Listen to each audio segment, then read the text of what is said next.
16 anos, foi onde eu entrei, né, no alcoolismo, depois entrei na droga, e eu vou resumir esse tempo que ficou aproximadamente 18 anos da minha vida. E isso somou na minha vida desobediência, rebeldia, dívida, no crime, no tráfico, jurado de morte pela polícia, pelo tráfico, e também, irmãos, muitas rixas que a gente deixou. Mas o Senhor Jesus, Ele não olha para isso. Eu tive preso 4 anos, 13 processos criminais, porque eu merecia, fui abandonado pela família, e ali, irmãos, eu merecia isso. Por que eu merecia? Porque o Senhor Jesus, Ele só consegue trabalhar a nossa vida quando a gente reconhece que a gente não merece nada além do inferno. A graça é uma dádiva, algo não merecido. A misericórdia é ser poupado daquilo que merece.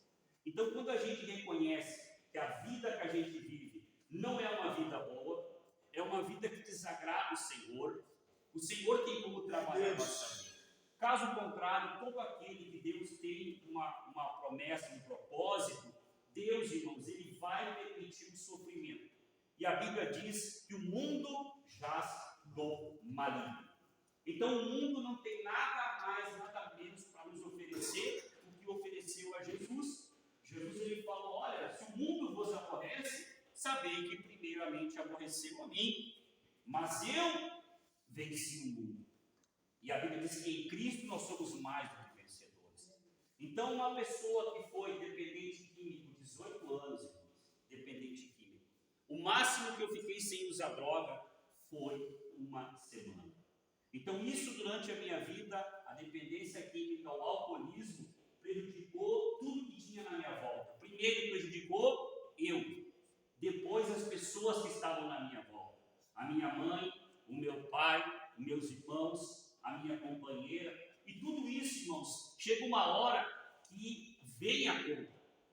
E a gente muitas vezes corre para as coisas que não agradam a Deus, tentando buscar uma saída. No mundo não tem saída. A única saída é Jesus. A única forma de você ter uma nova vida em Cristo. Nós podemos mudar de vida, sim ou não? Se eu ganhar na Mega Sena, eu mudo de vida. Mas eu continuo tendo uma vida. Agora Jesus não, Ele te dá uma nova vida. Ele te faz uma nova criatura. O Senhor, Ele regenera a tua mente, o teu coração, te purifica. E se Ele te livrar do mal, é para a glória de Deus. Se não te livrar, também é para a glória de Deus. Porque Deus não muda por causa do nosso sofrimento. Deus muda a nossa vida para enfrentar o sofrimento. Aleluia. Jesus disse: no mundo tereis aflição, mas tende bom ânimo. E Deus, Ele está 24 horas por dia, 86 minutos e 400 segundos olhando para ti. Ele quer 1 segundo para entrar no teu coração, limpar essa casa, fazer morada.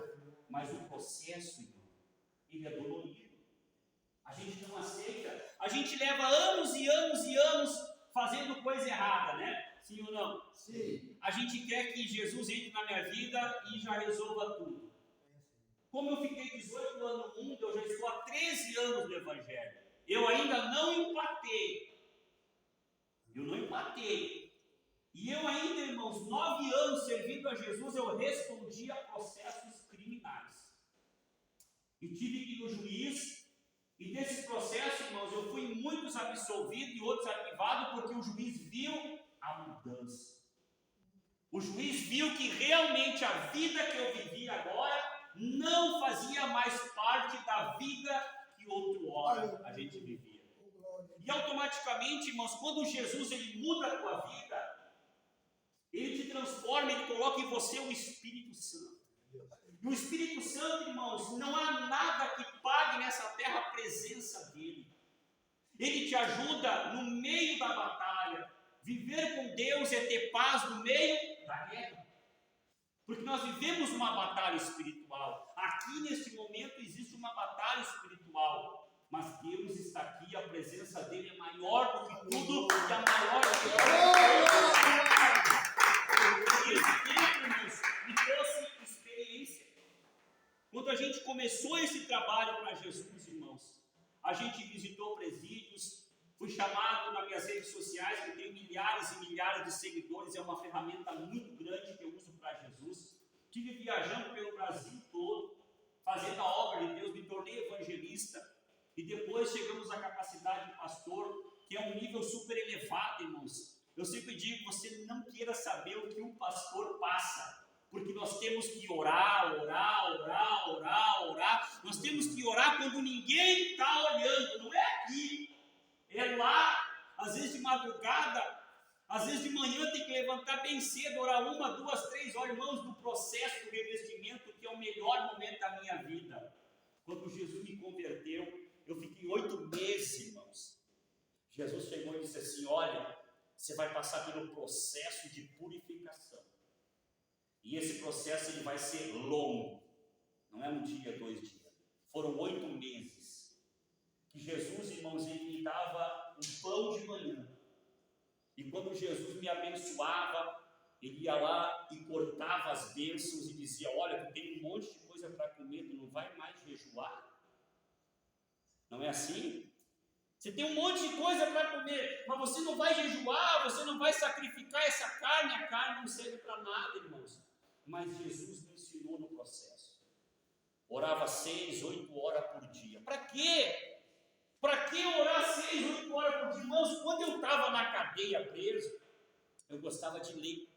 Porque você tem tempo. Aqui nós não temos tempo, sim ou não? Sim ou não? Aqui não tem tempo? Tem tempo, irmãos. Tem tempo. Vocês ficam o dia todo aqui, tem tempo. Se você quiser orar 2, 3, 4 horas, alguém vai te proibir de orar, alguém vai te incomodar. Se você quiser ficar 10 horas orando, você tem tempo. Agora, quando a gente vai lá para a rua, é uma correria.